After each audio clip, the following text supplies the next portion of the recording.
समझ नहीं आ रहा अपने सैलरी इंक्रीमेंट का क्या करूं। बेटा इतना क्या सोच रहा है? अपने म्यूचुअल फंड्स के एसआईपी का टॉपअप करा ले। This is the right time. क्या? समझ में नहीं आया। बेटा इतना क्या सोच रहा है? अपने म्यूचुअल फंड्स का एसआईपी टॉपअप करा ले। This is the right time. अब समझा।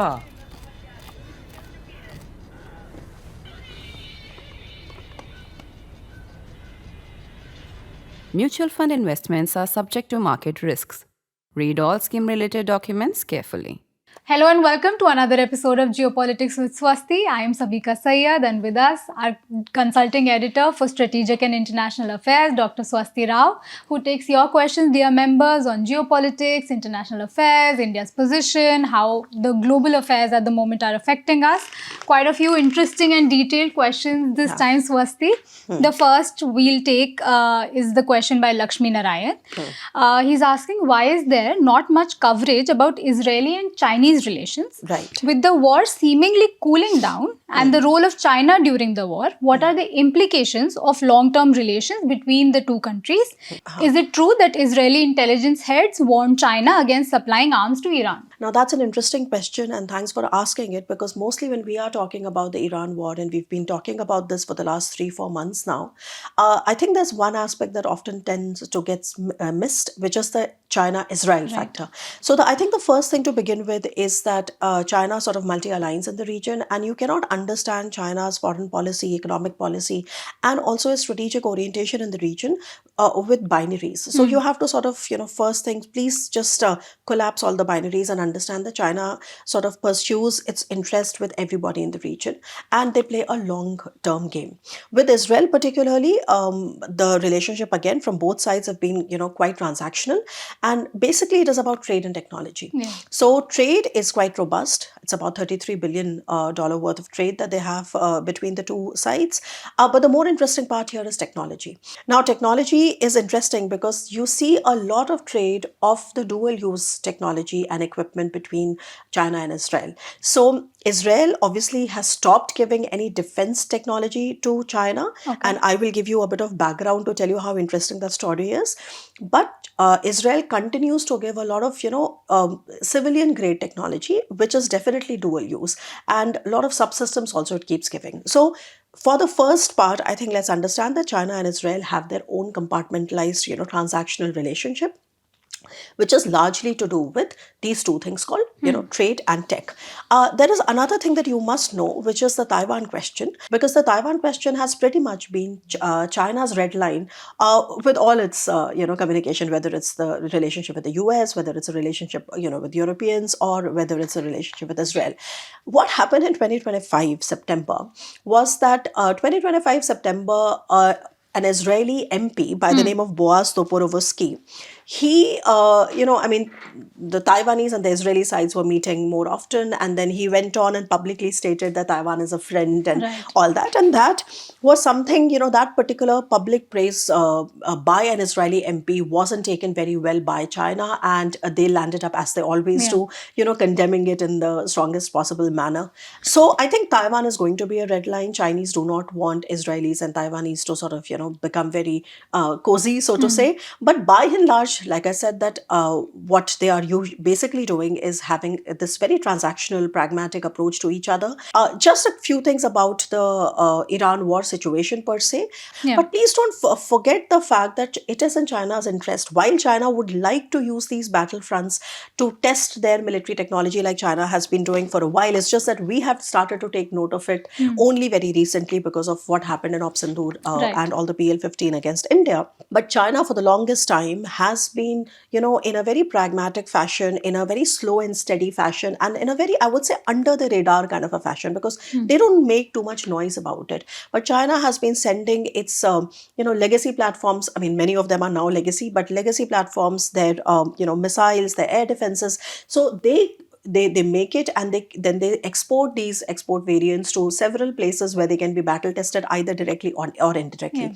But don't confuse that part with saying that China would have liked this war to go on, because please remember, China, like we were just mentioning earlier, that China sort of multi-alliance with everybody in the region. So about 10 to 13% of oil that China imports actually come from Iran. Yeah. Right. So a constant disruption in the Strait of Hormuz is equally problematic for them. And here we are only talking about China-Iran relations sometimes. But remember that China is also dependent for 80% of its helium from Qatar. Okay. Apart from all the oil and everything that they get from other GCC. Okay. Right. So please understand. And why is helium important? Helium is a core component for all the advanced semiconductors. Right. So this is how the dots connect. So while strategically speaking, China has all the interest to sort of undermine a US-led order. But when it comes to, the economic game and a kind of a strategic long-term, view of things, China does not want, too much war in that region. It is not really helping China in any way. Now, Swasti Lakshmi Narayan has another question in this segment. He's asking, could you also please talk about the Python 3 tech transfer to China, which they reverse engineered into PL8? Right. Again, very interesting question. Now, Python 3 is basically an air-to-air missile, Sapika. An air-to-air missile is a very core component of all kinds of air battle, especially the air-to-air battle. So interesting. While it is true that in the 80s, the Chinese got their, license production, and it was completely legal, so no reverse engineering at that point of time. So in 1980s, the Chinese bought the Python 3 air-to-air missiles from Israel because they were quite, I would say, enamored, and they were quite impressed by how these missiles had performed, how these Israeli missiles had performed in the larger Lebanon War of 1982. So as you know that the Lebanon War had also spilled to other theaters, and nearby Syria was very much a part of, the military campaign against Israel. And what happened around that time was that Israelis used these Python missiles, air-to-air missiles, to down 50 Syrian jets. Okay. And all those 50 Syrian jets were Soviet. So long story short, the Chinese were noticing and, all that very carefully, and they really had in mind to get the Python missiles from Israel. Now, that is just one part, but that doesn't really tell you much about how the Chinese have been, I would say, very, very observant about the utility of the air-to-air missiles. And this has a bit of a context, and it would be interesting to sort of, dive a bit deeper into it. So the context is that we keep hearing about the Taiwan Strait and the crisis in the Taiwan Straits, right? But I don't know how many of our viewers would know that there have been at least 4 crises in the Taiwan Straits with differing degrees of implications and second order implications and so on. But it gives you a story of how China's sort of posture has evolved. So right after 1949, when the CCP got entrenched, won the Chinese Civil War, and the PRC was born, the first Taiwan Strait crisis happened in the mid-50s. The second Taiwan Strait, I'm not getting into the details of what it was, but largely it was basically a fight between, because if you remember, Taiwan says they are the real China, and PRC says they are the real China, right? So there have always been problems, and the problems have started mostly with islands between the two between the two sides, and there are several islands. So Kinmen is one island that keeps coming back in news all the time. Matsu is another island, and so on. So the first Taiwan Strait crisis, I will not get into the details of, but the second Taiwan Strait crisis happened in 1958, just a few years after the first one. And the interesting bit about the second Taiwan Strait crisis is that in September, and they were already, fighting for about 30 days, and there was artillery fighting happening from both sides. 30 days later, what happened was a very, I would say, as per those years, a very advanced and intense air fighting. And in that air fighting, what the Chinese saw was the Taiwanese Air Force that was equipped with air-to-air missiles from the Americans. They downed several Chinese jets. Okay, and here remember that it's the PRC versus the ROC. Okay, which is ROC is the official name of Taiwan. So I think 1958 really is the starting point when the Chinese start to understand the value of air-to-air missiles, because 30 days they were, doing the artillery firing and all that. But that particular September, I think it was 24th September 1958 was the date on which so many Chinese jets were downed, and the Chinese jets were basically Soviet. So they understood that they need to upgrade their air-to-air missiles. And after that, the third Taiwan Strait crisis happens in 1990s. So, long time between that. But after late 1950s, the Chinese start to look everywhere and learn from everywhere. And particularly, I think for them, a watershed moment came after 1970s, because in 1971, you remember that Richard Nixon made a visit to China, and ever since there was a normalization between US and China ties. So while so much is spoken about it diplomatically and what it meant in the larger geopolitical scenario, because by then the Chinese were very mistrustful of the Soviets, they had already fought a war in 1969, etc. That opening up was also very crucial for the Chinese military modernization. And in the ensuing years, so between 1971 to about 1989, and 1989 again is an important date because 89 Tiananmen Square happens, and after that the West says close the doors to China.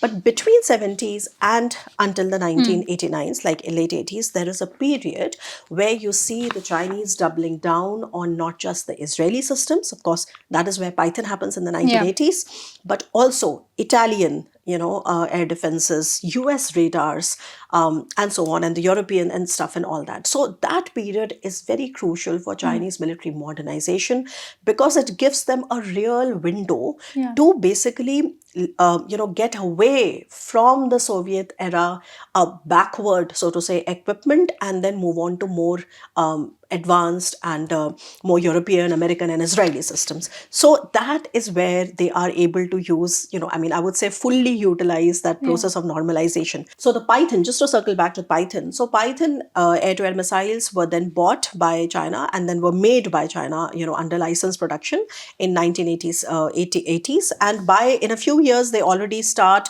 to designate it as PL-8.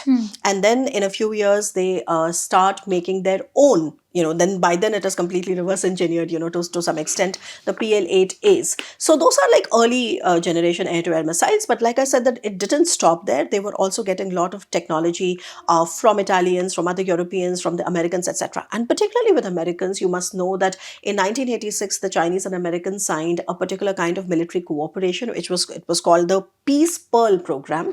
And the Peace Pearl program was all about upgradation of the Chinese fighter jets, which were mostly Soviet origin. Okay, so that went on, and it was sort of abruptly, it ended in 1989 and early 90s because of Tiananmen Square. And after Tiananmen Square, of course, the Western world sort of, closed its door on China. And but then China got again lucky because in 1991, the Soviet Union collapsed.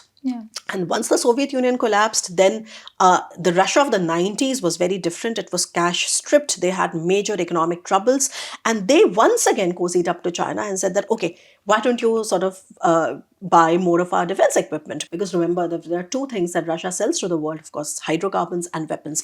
And then in the era of 90s was the time when China buying the R-series air-to-air missiles from Russia, among other things, but the R-series, so the R-73, the R-77, India also buys a lot of these R-77 air-to-air missiles from Russia. So this is to give you an overview of how Israel's Python missile and eventually its reverse engineering as PL-8A, etc., have played a role in China's, long journey of developing air capabilities that starts from the Second Taiwan Crisis in September of 1958 and goes on until now. But the more important thing for us to realize, Sapika, is that while the Chinese got all this technology and reverse engineered so much of it, they did not just keep it for themselves, but they found customers for it and started to export it.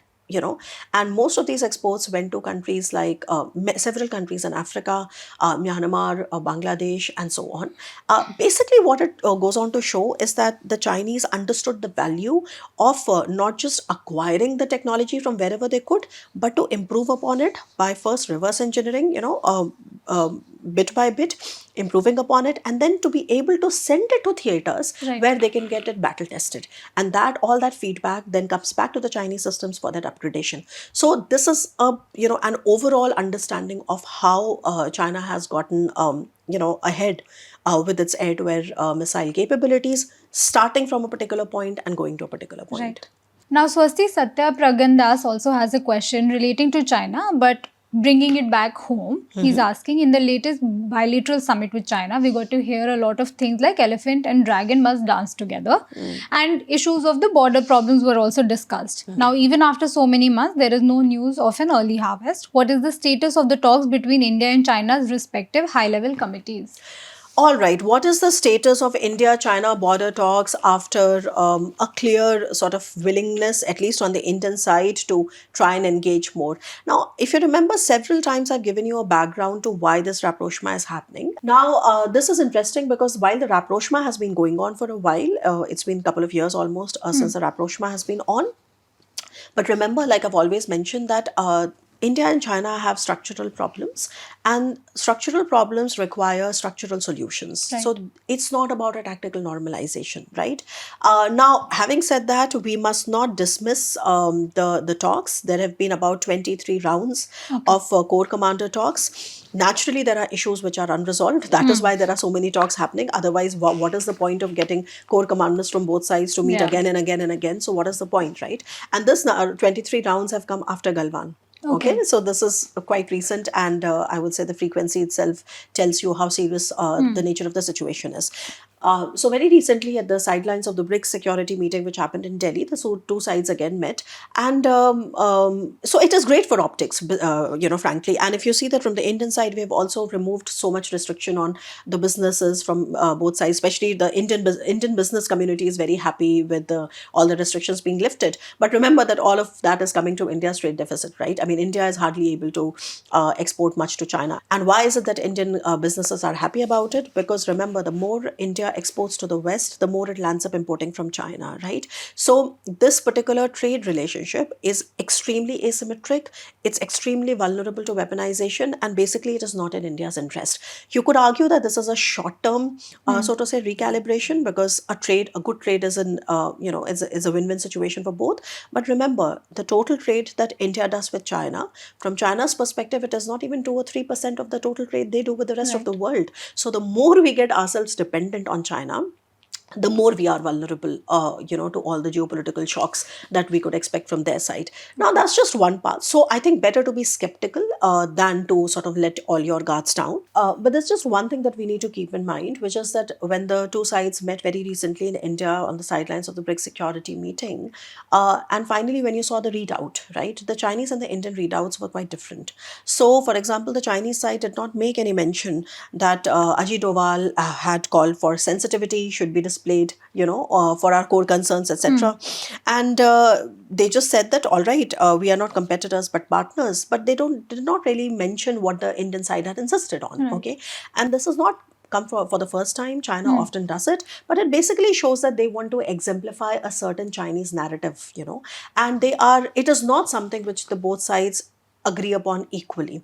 Until about October 2024, India's position was that if you want to stabilize the border issues, the peace and tranquility at the border areas are very important. Yeah. So you can achieve the broader stabilization only if the border issues are also stable. This was India's position until, let's say, October 2024. And as you know, that a period of rapprochement sort of started after that particular time, and then both sides have been talking to each other much more often than they used to. But by and large, China has always insisted that you keep the border question on the side and you keep other questions on the other side. So border, we have a problem, we'll take care of it, whatever, we will discuss it, but that should not come in the way of our trade, that should not come in the trade of our investments, etc. India has said no. If you want normalization, the normalization cannot be sort of, dehyphenated. The normalization is a part of stability at the border areas as well. Until very recently, this was India's position, and in the last 1.5 years or 2 years, we have seen that India has also recalibrated and tried to sort of loosen up a little bit, because like that with Donald Trump in office and so much global uncertainty around, and obviously after the experience of Operation Sindoor, it makes sense for India to try and normalize ties with China to the extent possible, right? But having said that, remember, structural problems will only have structural solutions, and there are no structural solutions.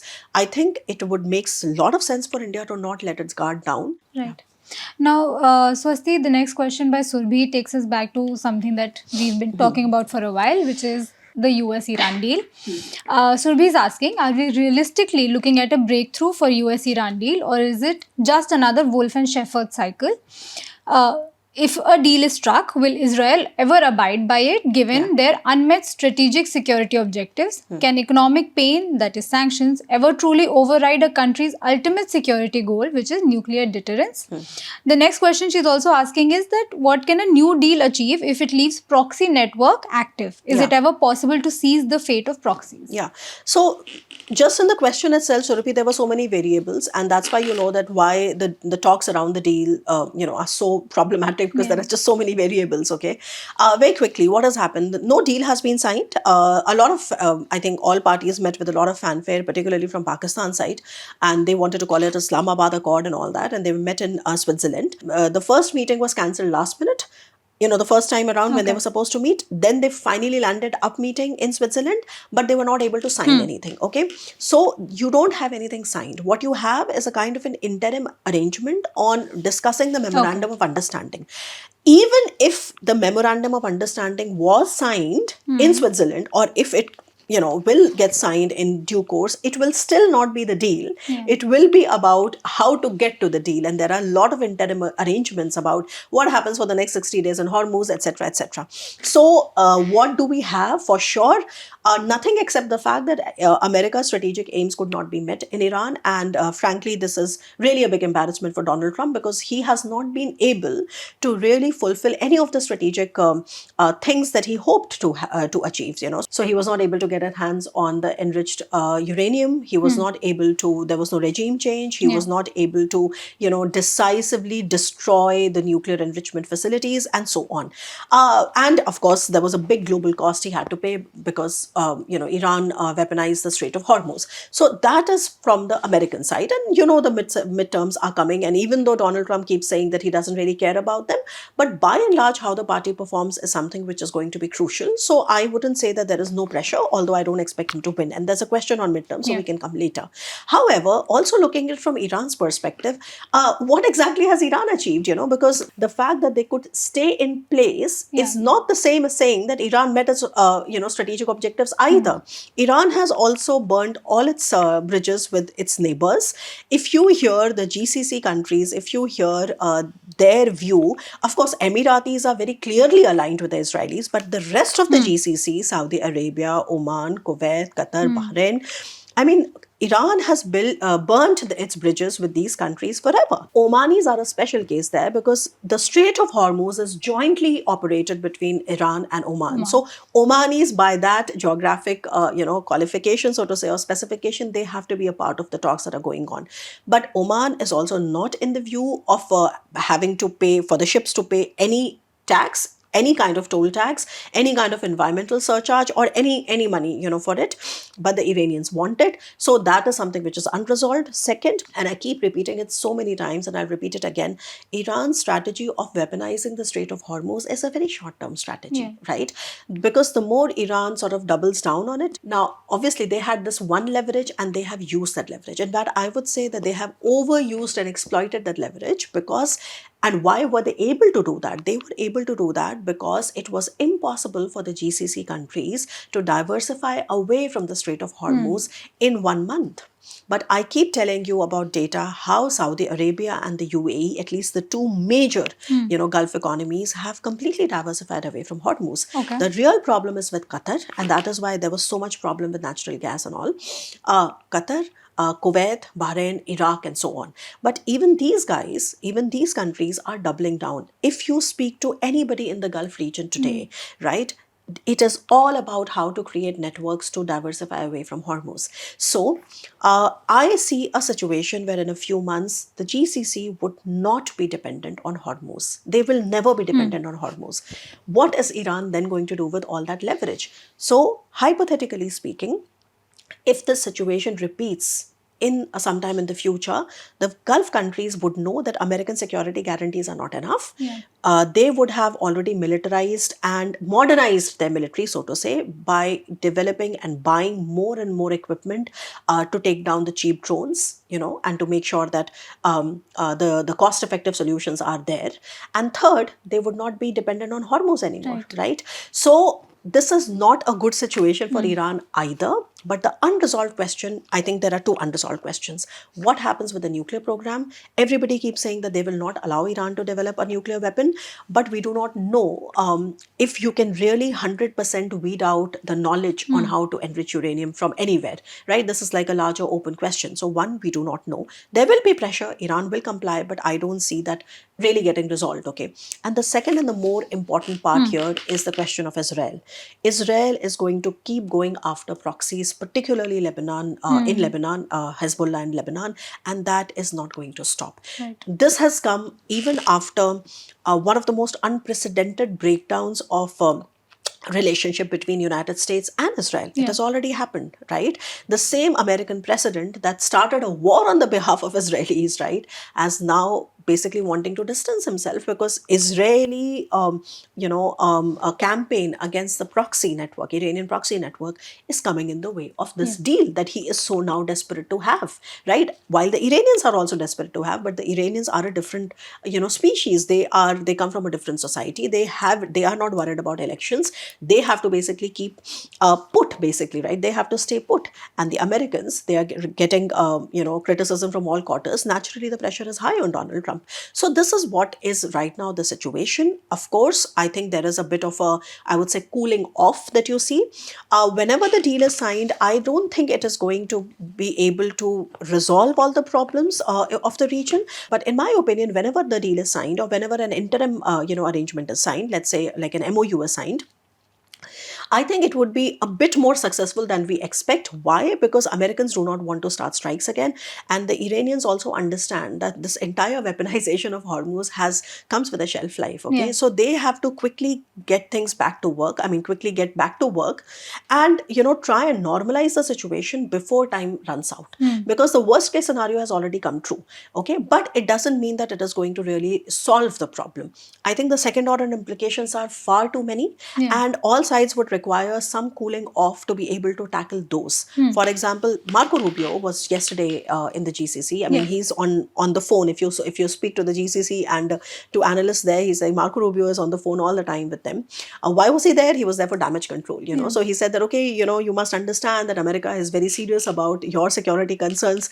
But the entire situation has started because of American action, right? So you arrive at a strategic oxymoron. Okay, then. So just to sum up this conversation, I don't see that there is appetite on either side to really get into another kind of military escalation apart from Israel. And I do see that Israel is going to act as a spoiler because Bibi Netanyahu has his own, strategic calculus. And also not just Bibi, but please understand that the political opinion in Israel is so polarized that regardless of who comes, this is something that they are not going to give up on. Okay. So Israel is always going to be a factor. So Israel factor is going to be a spoiler.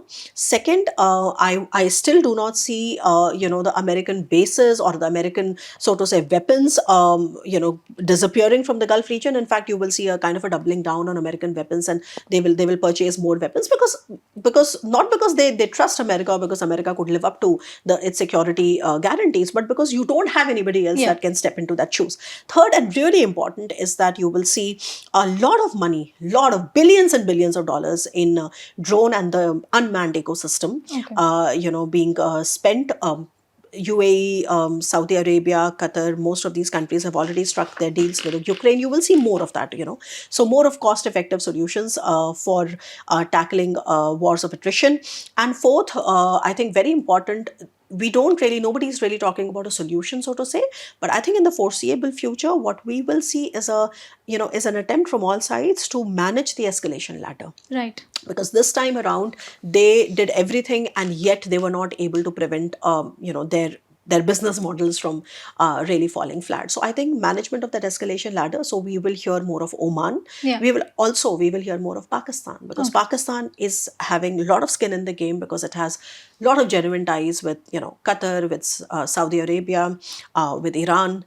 So, and also with the current US administration. So we will hear more of these actors, but a real solution, so to say, no. And also remember, just as a postscript, I don't see the Abraham Accords happening anymore. So the normalization that the US administration was able to push between Israel and UAE and Israel and Bahrain, ends there. Yeah. There is not going to be any normalization between Saudi Arabia, Qatar, Kuwait, and so on, because the rules of engagement have changed. You know, so we will not probably see that. Yeah. Yeah. Now, Swasti, the next question is by Narendra Arya. A question quite related to the theater that we've been discussing. He's saying post-Iran war with US, Israel, Middle East countries, these countries were under constant attacks because they were the ones within striking range of Iran. US, Israel could do nothing for their security. This exposed the weaknesses of these oil-rich nations. Now, after this normalizes, all of them will seriously look at their own preparedness to Yeah. counter future conflicts. Yeah, yeah. The first thing will be a huge demand for everything, further enhancement of deterrence capability. Is India well positioned in the defense market to make most of this opportunity? Armenia is already buying and seems satisfied with Indian supplies. Yeah. Now, Vietnam and Russia are also considering buying BrahMos from India. How do you see India plays in the defense market? Right. So first of all, India did emerge as one of the biggest defense suppliers for Armenia when Armenia was at war. Now Armenia is undergoing a process of normalization, and we have not seen new orders. Okay, so I think we need to sort of put that in better perspective. That India's defense relationship with Armenia is not really in the best of its phases because they're no longer at war. Okay, so yes, there could be other things that we could do for it. I have written a great deal about how we can develop more stakes in sort of developing Armenia's defense resilience, but right now it's not the case. Okay. Second, about BrahMos. So BrahMoses we have been able to sell to, of course, Philippines, in Southeast Asia, and we have finalized deals with hopefully 2 more countries like Indonesia and Vietnam. But it remains to be relegated to that theatre. In the Middle Eastern theatre, you are absolutely bang on. This is the whole point that I was elaborating on, earlier. That yes, the rich Gulf countries obviously have every reason in the world to double down on their military preparedness, and not just deterrence, because they had enough deterrence. It's just that Iran didn't care for that deterrence because it was pushed to the corner and it was fighting a war of its existence, right? So Iran was striking everyone with not so precise weapons, but at the same time they had thousands of drones that they could destabilize the entire situation with, and those were the low cost solutions that the GCC were not prepared with. Okay, and that is where the modernization will happen. And like I was already elaborating on how we will see America pretty much present, and also the American weapons to be pretty much present, because they don't really have a substitute, so to say.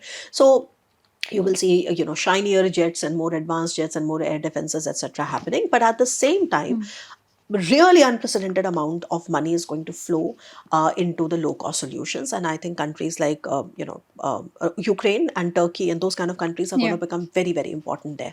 About India. Now, India does not really have military ties, like defense industrial ties with many countries in the region. We have primarily with 2 countries in the region. Of course, Israel, it's very, very obvious. But here you're talking about GCC, and among the GCC, it's basically the Emiratis. Okay.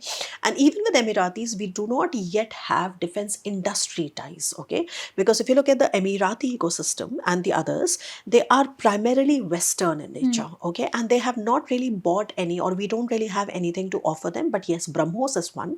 And there was recently talks that the UAE and the Indian side have been discussing on a potential purchase for BrahMos. It is not formal. It has not come through formal channels yet. And I doubt, because like I said, that the entire ecosystem operates in a different way. However, I think if we are close to any kind of, this kind of a deal, it would be with the Emiratis. And here I'm not referring to Israel, because Israel is definitely a partner. With others, I do not see much, defense industrial collaboration, maybe more defense cooperation per se, because we already have access to Duqm, which is the port in the Oman. We might also develop more access to, a port, let's say, on the other side of Hormuz with the Emiratis. So we will see more joint exercises and stuff like that. But the defense industrial collaboration, I think there are certain limits, unless we want to sort of really double down on a very aggressive, co-produce and co-export policy. I unfortunately don't read that India has any real, strategic planning to double down on that posture. So we have all the ecosystem, but somehow we have not been able to really capitalize on that. So on a positive note, I do see some potential for India to be able to export more dual-use equipment, especially things that you require for drones and so on. Because like I said, that the low-cost solution is going to be there so to say, preoccupation for in the foreseeable future. So I think that low cost bit is where India can sort of pitch itself, because it is cheaper to make in India, etc.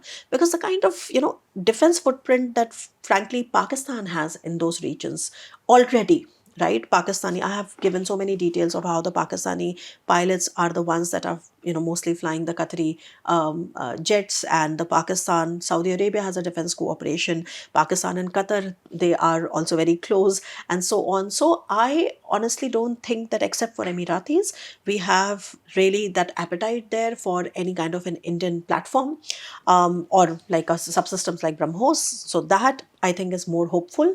But on a different part, I think the low cost part is something that India can basically look into. Yeah. Yeah.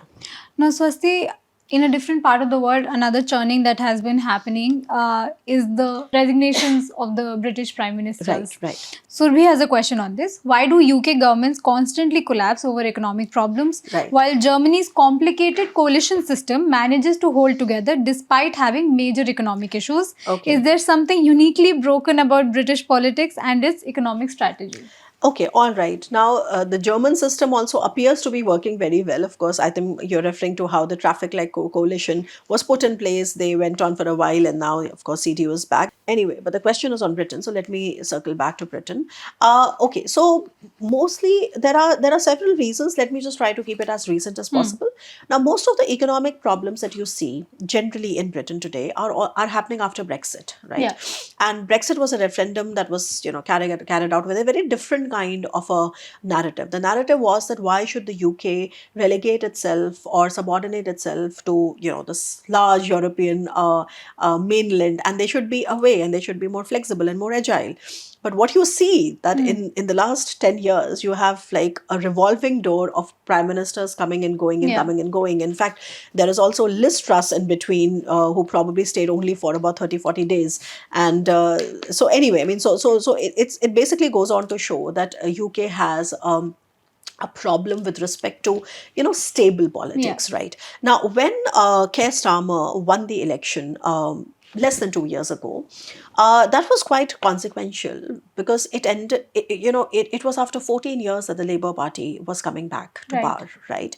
And when he was speaking, he kept referring to the stalwarts of the Labour Party like Clement Attlee, etc., and said that this is going to be an Attlee moment. Remember, I mean, Clement Attlee won when Winston Churchill lost the election after the Second World War, and he said that we are now going to give a new direction. So a lot of that narrative and a lot of that bhashanbazi happened. And Keir Starmer, frankly, was also looked upon as somebody that was able to now take Europe and UK to a different place. But what happened was that while foreign policy wise, I think his performance was okay, because you could see that he was at the forefront of a lot of diplomacy, whether it was Trump, whether it was other Europeans. And if you are in Europe, the most important question for them is always Ukraine. So always also Ukraine. But I think what really became his downfall was the domestic part, because, slowly he just garnered an image of a leader who would just do things which are unpopular, and then when under pressure, he would make a U-turn. Yeah. So, for example, it was basically the domestic part. So, why he became so unpopular within his party and lost the support of his party was basically because of his domestic politics. So, for example, he would, do very unpopular sort of cuts on disability, say, pensions or other welfare issues. And then when others would put pressure on him, then he would make a U-turn, right? Similarly, he did something very strange, because he did a winter fuel cut for pensioners. Okay, and then people were like, how are these old people going to survive? And then when there was a lot of pressure on that, then he made a U-turn. So, those kind of things, doing it first and backing out later. Similarly, another thing that made him very, very unpopular was tax increases, because he said, no, we need to increase the tax. And this is when the cost of living has been going up like crazy. Okay. And all of these things made him deeply unpopular. Then there were also, several controversies around him, because on the one hand, he gave this image of a very rules-based person. And then there were allegations on him, for accepting kickbacks and freebies, etc. Then he also made very controversial appointments. So the recent UK ambassador to the US is a very controversial person. Okay. And there was a lot of pushback from his own party, from the Labour, okay, to not do it. And yet he did it. So So basically, if you're able to sum up, right, you get to a situation where he's not having to resign because he lost the mandate, so to say, or he lost an election. He lost, he lost his image basically because he simply couldn't put the Labour together. So frankly, what is to expect next is that the mayor of Manchester, whose name is Andy Burnham is supposed to succeed him. It has not happened already. So Keir Starmer is going to remain as Prime Minister until a successor is chosen. Most of the people are talking about this guy, and he has already now become an MP. So he's no longer just a mayor, but he has also become an MP, which sort of paves the way forward for him becoming the Prime Minister. And I think Keir Starmer's legacy would be remembered as what? I think he was much better off as an opposition leader because I think then he was much more to the point, and everybody expected him a different kind of a rational, so to say, stable politics. And because in politics, you can't be everybody's friend, right? So no matter what you do, there will always be detractors.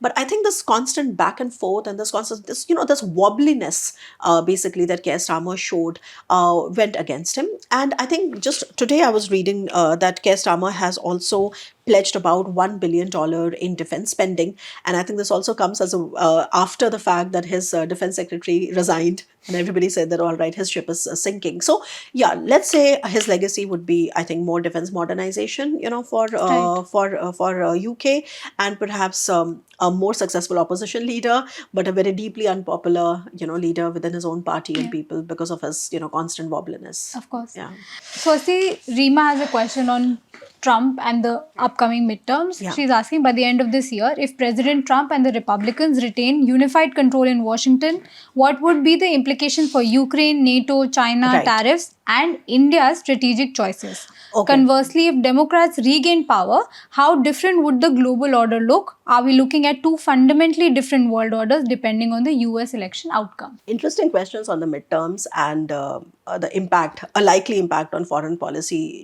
You mentioned NATO, India, and Europe, etc. Let's just first get the thing a little bit in perspective. So what is happening in the US in November? If you look at the US Congress, right, it is a bicameral system where you have an upper house and you have a lower house. So pretty much like what we have in India. The upper house is called the Senate, and Senate has about 100 seats. 100 seats, how? Because the US has 50 states, and each state is represented there by 2 seats. So 2 into 100, 2 into 50 is 100. That's for Senate. The lower house is called the House of Representatives, and there it is represented by population. So it becomes proportional, and there you have about 435 seats. And that is why the entire US Congress has about 535 seats. There are some additional seats also, but we can leave that aside. Now, what is happening is that in November, the US is going to enter in midterm elections. Now, midterm elections are happening for both the Senate as well as the House of Representatives. Why? Because the term of a Senate member, right? If you're a senator, the term is 6 years. So the senators are chosen for 6 years, which means that every 2 years, 1/3 of them would have to be re-elected, right? So this is for the Senate. In November of 2026, 33 or 35 senators are going to be facing elections. Okay, that's the thing with Senate, with the upper house. But it doesn't end there. In the House of Representatives, 100% of those seats are going to be facing elections. Why? Because the term for the House of Representatives is only 2 years.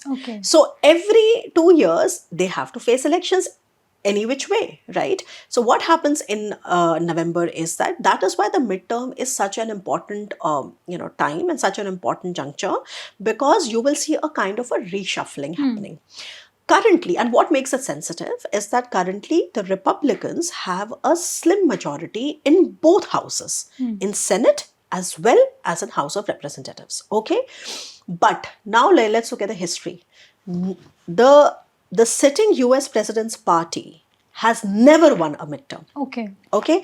That is why when Donald Trump says, I don't care about the midterms and midterms are not important. No, he has something, as precedent, because nobody has ever. So if the president is from the Republican Party has lost the midterm. If the president is from the Democrat Party, the Democrats have lost the midterms.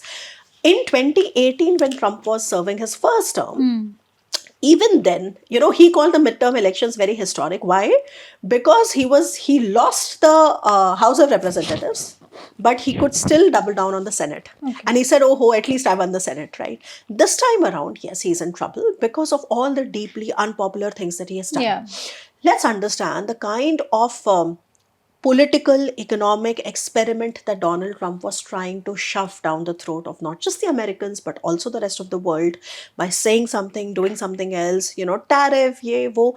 It has not really shown that kind of result, because whatever he may have gained, by imposing tariffs, etc., he lost all that to global inflationary pressure because of this very indecisive Iran war, okay, that he had no reason to start. Yeah. So the only one thing that he has been really, I think, performing well is this question of national security, especially the borders, and that is why Venezuela is going to be important there, and also now next Cuba, without a doubt, because that is a victory that they can show. Otherwise, it's been very, very tough for Donald Trump. So technically speaking, he is not expecting himself to win, like the Republicans to win in the midterms. But right now, because this polarization is so high, and they're almost living in unprecedented times of America getting into unending wars, etc., once again, all over again, okay, that you do see that the Democrats have a high chance of winning not just the Senate, but either of the two sides. And if the Democrats will have their majority, as they are saying, then the next question is, will Donald Trump be impeached? Yeah. And that is where perhaps I would have my reservations, because while yes, technically depends on how much majority they have, they can start the impeachment process, and that's what Donald Trump keeps saying, that please vote for the Republicans because otherwise these guys will impeach me. I am not sure really the Americans have more appetite for more instability. I don't see that happening. But while all this is happening internally right now in America, there is a lot of discussion on gerrymandering.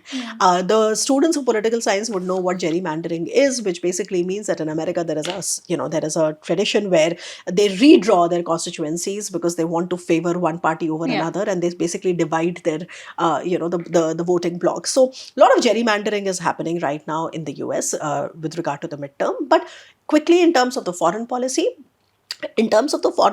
we should not expect a major change, but it will definitely shrink if, like I said, if the Republicans lose the midterms, it will definitely shrink Donald Trump's ability to carry out with all this unilateral, stuff that he does in his characteristic style. So that is going to put a lot of limits to what he can do. I don't see that he is going to change his rhetoric. Okay. Yeah. No, so I see the last question of this episode is by Rima. She's asking, if the first Cold War was ideological and the second is technological, what is India's equivalent of the non-aligned movement in this new era? Is non-alignment even possible? Right. Non-alignment is not possible because of the massive control of the digital space, right? Because of AI and because of all the digital space, and because there are only two serious contenders in the digital space, that's the United States and China. And the way in which these two systems are getting developed, they are mutually exclusive. So you cannot be invited to both. You have to pick which party you want to attend, and then you have to really think about your issues with data sovereignty.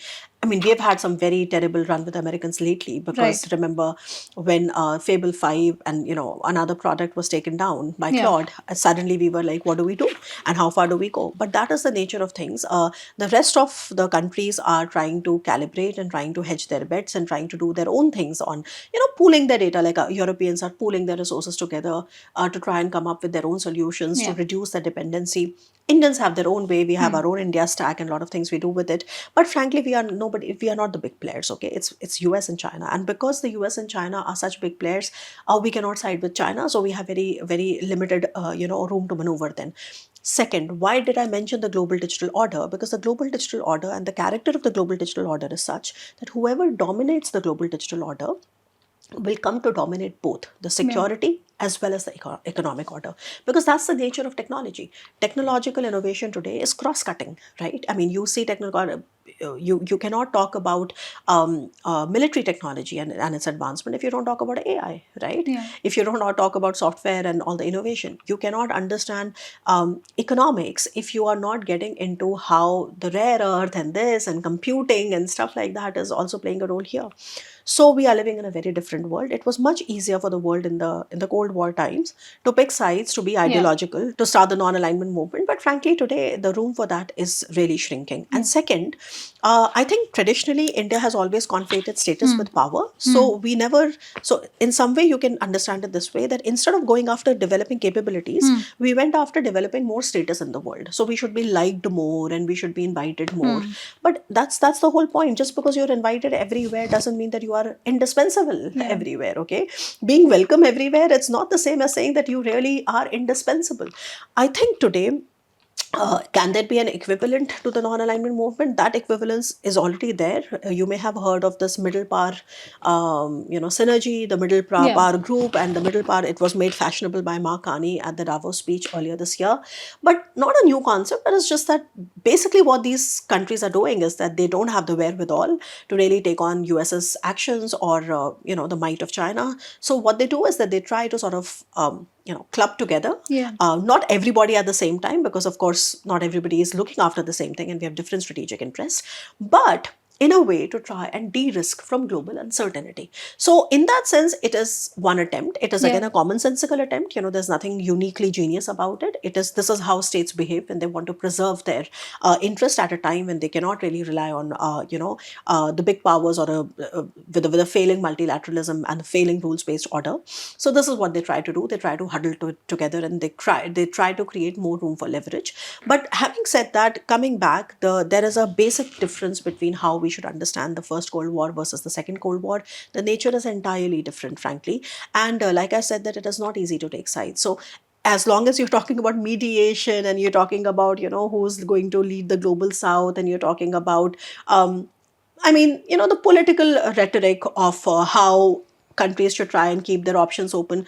That's completely understandable. The minute, but the minute you start to fine tune and go deeper into questions of digital governance, of AI, of cyber security, of data, of surveillance, and so on, the defense ecosystems, etc., the picture starts to look very, very different. Yeah.